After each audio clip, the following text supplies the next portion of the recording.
So hey guys, welcome once again and today we're going to explain the movie called Kong Skull Island।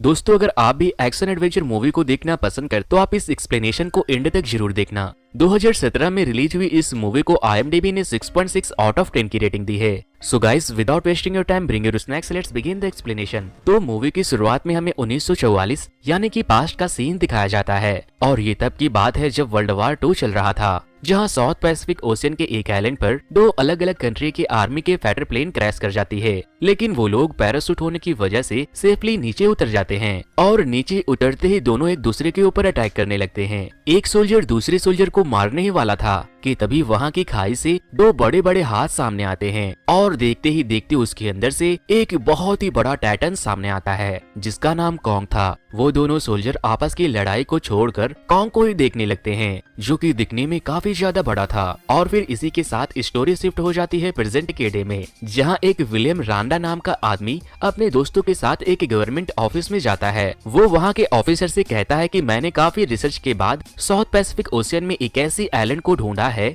जहां बहुत सारे titans रहते हैं, क्योंकि वहां से अक्सर बड़े बड़े भारी जहाज और एरोप्लेन्स लापता हो गई है और वो आइलैंड काफी ज्यादा पुराना भी है, इसीलिए मुझे वहां जाने के लिए बहुत सारे फंड्स और सोल्जर की जरूरत है। अब जब बहुत सारी कंट्रीज उसकी खोज में है तो अगर हम लोग उन सभी कंट्रीज से पहले उस आइलैंड पर पहुंच गए तो हम लोगों के पास टाइटन्स की एक बहुत बड़ी पावर हो जाएगी, जिसका इस्तेमाल करके हम लोग तीसरे वर्ल्ड वार में दूसरे कंट्री को हरा सकते हैं। फिर काफी देर बातचीत होने के बाद वो ऑफिसर विलियम को वहां जाने की इजाजत दे देते हैं। अब उस आइलैंड पर जाने के लिए विलियम अपने टीम को तैयार करना शुरू कर देता है, जिसमें वो सबसे पहले एक जेम्स नाम के जियोलॉजिस्ट को शामिल करता है। ये जेम्स कोई और नहीं बल्कि मार्वल पिक्चर के जाने माने कैरेक्टर लोकी हैं। इसके साथ साथ विलियम अपने टीम में एक वाइल्ड लाइफ फोटोग्राफर को भी शामिल करता है जिसका नाम मैसून था।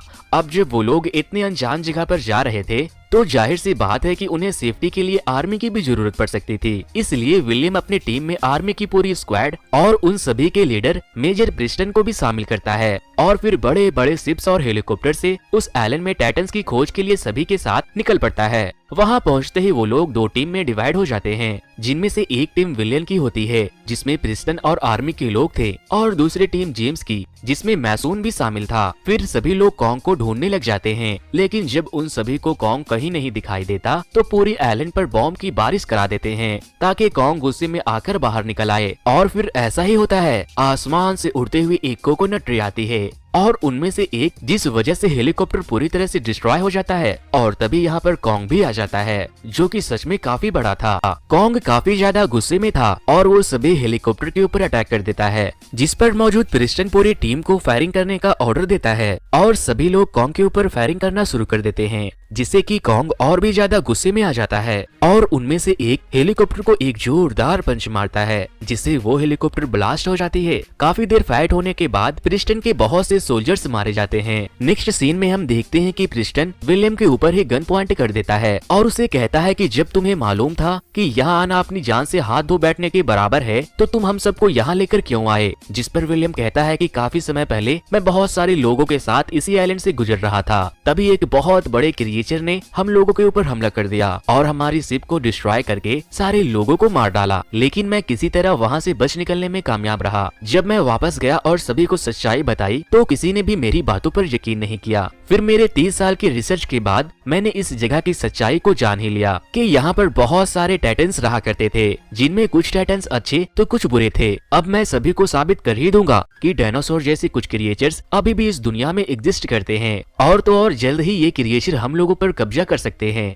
इसीलिए क्यों ना हम उससे पहले ही इन सबको मारकर खत्म कर दे। ये सब सुनने के बाद मेजर प्रिस्टन वहाँ से चला जाता है। नेक्स्ट सीन में प्रिस्टन और उसकी आर्मी अपने एक खास सोल्जर को जंगल में ढूंढने को जाते हैं, क्योंकि कॉन्ग के अटैक के बाद वो कहीं खो गया था। तभी अचानक एक बैम्बू एक सोल्जर के मुंह के अंदर चला जाता है और उस सोल्जर की वहीं पर मौत हो जाती है और तभी हमें ये पता चलता है कि वो कोई बैम्बू नहीं बल्कि एक बहुत ही बड़े स्पाइडर की टांग थी। फिर वो स्पाइडर आर्मी के लोगों पर अटैक कर देता है, लेकिन प्रिस्टन और उसके लोग उसे शूट करके मार देते हैं। अब हमें दूसरी तरफ वो लॉस्ट सोल्जर दिखाई देता है और उसके सामने कॉन्ग अपने जख्म को पानी से हील कर रहा था, क्योंकि प्रिस्टन के लोगों ने उसे काफी हद तक इंजर्ड कर दिया था और फिर हम देखते हैं कि पानी के अंदर से एक ऑक्टोपस निकलता है और वो कॉन्ग के ऊपर अटैक कर देता है, लेकिन कॉन्ग को तो घंटा फर्क नहीं पड़ता और वो उस ऑक्टोपस को मार देता है और वो उसे मार कर बड़े ही मजे से नूडल्स की तरह खाने लगता है और वो अपना ब्रेकफास्ट करके वहाँ से चला जाता है। दोस्तों वैसे अगर अब तक आप लोगों ने इस वीडियो को लाइक करके मेरे चैनल को सब्सक्राइब नहीं किया तो अभी तुरंत इस वीडियो को पॉज करके मेरे चैनल को जरूर से सब्सक्राइब कर दे,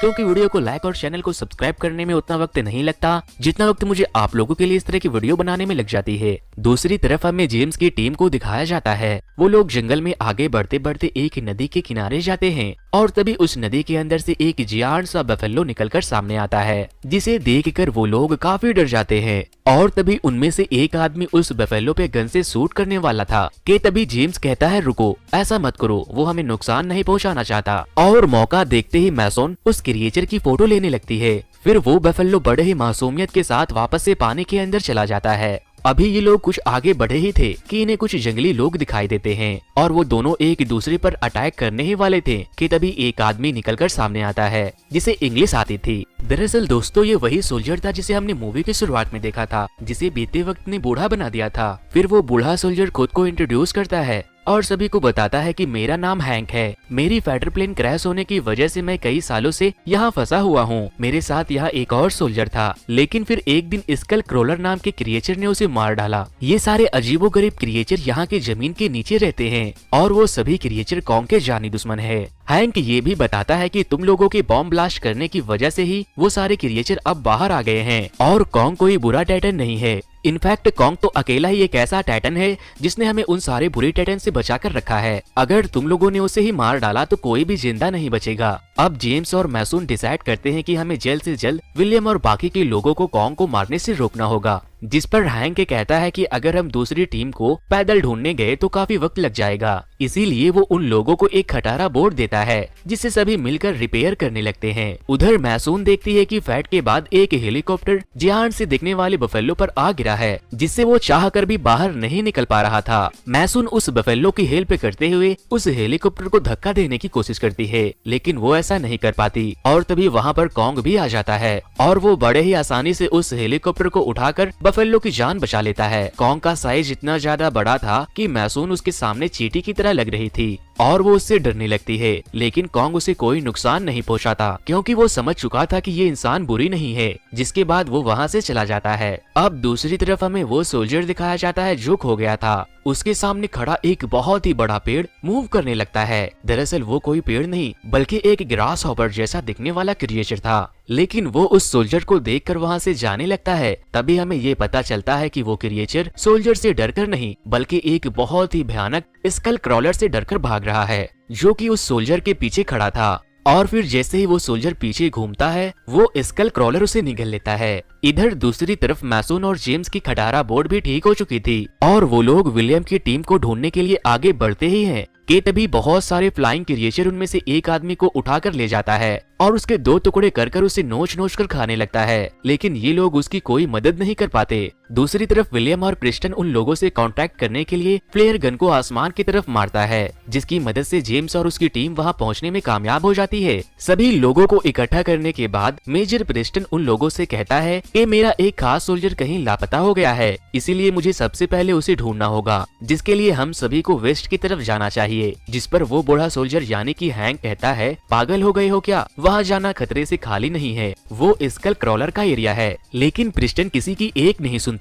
और वो उन सभी को अपने साथ चलने को कहता है। वहाँ पहुँचते ही वो लोग बहुत सारे बड़े बड़े स्केलेटन को देखते हैं, जो कि किसी और के नहीं बल्कि कॉन्ग के पेरेंट्स के थे, जिसे सारे स्कल क्रॉलर ने मिलकर मार डाला था। मैसून उन सभी स्केलेटन्स की फोटो लेने लगती है। वहाँ मौजूद बहुत सारी हड्डियां डिकम्पोज होकर फॉसिल बन चुकी थी। तभी उनमें से एक आदमी सिगरेट पीकर वहाँ जमीन पर फेंक देता है, जिस वजह से वहाँ आग लग जाती है और आसपास के सारे स्कल क्रॉलर उठ खड़े होते हैं और गुस्से में आकर उन लोगों के ऊपर अटैक कर देते हैं।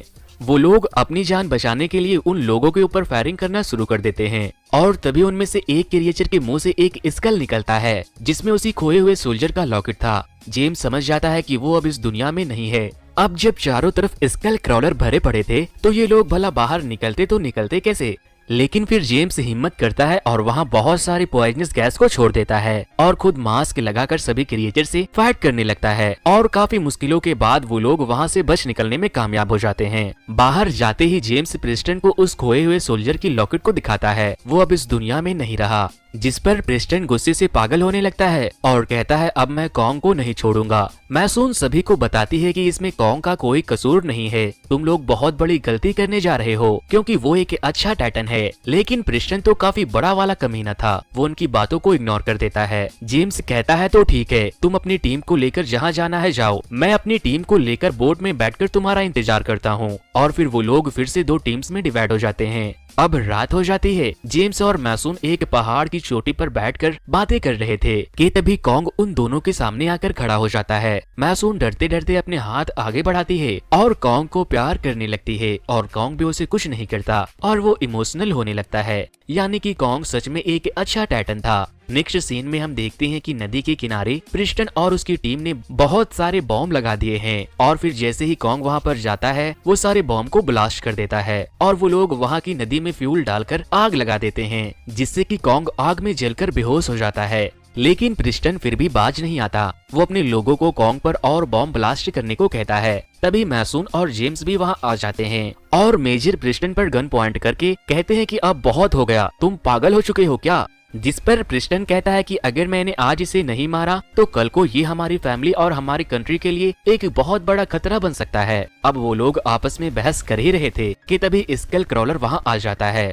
पूरी टीम मिलकर स्कल क्रॉलर पर अटैक करने ही वाले थे कि तभी कॉन्ग उठ खड़ा होता है और प्रिस्टन को कुचलते हुए स्कल क्रॉलर से फाइट करने के लिए आगे बढ़ता है और फिर उन दोनों में फाइट शुरू हो जाती है और मैसून उन दोनों का वीडियो बनाने लगती है जैसे मानो कि रेसलमेनिया चल रहा हो। ये फाइट इतना लंबा चलता है कि सुबह हो जाती है। सुबह होते ही वो सारे लोग उस आइलैंड से भागने का सोचते हैं, लेकिन तभी वो स्कल क्रॉलर फिर से उन लोगों के ऊपर अटैक करने आ जाता है और फिर तभी प्रिस्टन का एक और खास सोल्जर बॉम्ब से लैस उस स्कल क्रॉलर के सामने खड़ा हो जाता है ताकि वो जैसे ही उसे खाए तो बॉम्ब ब्लास्ट हो जाए और वो मर जाए। लेकिन ऐसा कुछ नहीं होता। स्कल क्रॉलर उसे अपनी पूंछ से उठाकर दूर फेंक देता है जिससे बॉम्ब ब्लास्ट हो जाता है और बेचारा वो सोल्जर वहीं पर शहीद हो जाता है। और फिर कॉन्ग फिर से वहाँ पर आता है और उन दोनों में फिर से फाइट शुरू हो जाती है। कॉन्ग उस क्रिएचर को एक बड़े से पहाड़ी में दे मारता है, लेकिन उसे फिर भी कुछ नहीं होता और वो बार बार कॉन्ग के ऊपर जानलेवा हमला करता है और कॉन्ग को उड़ाकर दूर फेंक देता है और बड़े बड़े जंजीरों में फंस जाता है, जिसका फायदा उठाते हुए स्कल क्रॉलर उसे जान से मारने ही वाला था कि तभी एक सोल्जर उसके ऊपर अंधाधुंध फायरिंग करना शुरू कर देता है और फिर मैसून एक पहाड़ी की चोटी पर चढ़ जाती है और एक पॉइजनस स्मोक बुलेट से स्कल क्रॉलर के ऊपर अटैक करती है, लेकिन उसे फिर भी कुछ नहीं होता बल्कि मैसून ही उल्टा नदी में गिर जाती है। अब बेचारा कॉन्ग हिम्मत करते हुए फिर से उठ खड़ा होता है और शिप के प्रोपेलर से स्कल क्रॉलर के ऊपर अटैक करता है और अपनी पूरी पावर से उससे फाइट करता है। काफी देर फाइट होने के बाद एट द एंड कॉन्ग उस बदमाश स्कल क्रॉलर की जबान खींचकर मार देता है और पूरे जोश के साथ दहाड़ता है। स्कल क्रॉलर को मारने के बाद कॉन्ग मैसून को भी पानी से बाहर निकालता है और उसे इंसानों के पास छोड़कर वापस से जंगल की तरफ चला जाता है। सब कुछ नॉर्मल होते ही सभी लोग उसी खटारा इंजन बोट से शहर की तरफ चले जाते हैं और इसी के साथ ये मूवी यहीं पर खत्म हो जाती है। वैसे दोस्तों इस मूवी के और भी बहुत सारे पार्ट्स हमने ऑलरेडी एक्सप्लेन कर रखे हैं। दोस्तों अगर आपको ये वीडियो पसंद आई हो तो वीडियो को लाइक करके मेरे चैनल को सब्सक्राइब करके बाजू में मौजूद बेल आइकन को जरूर से दबा दें।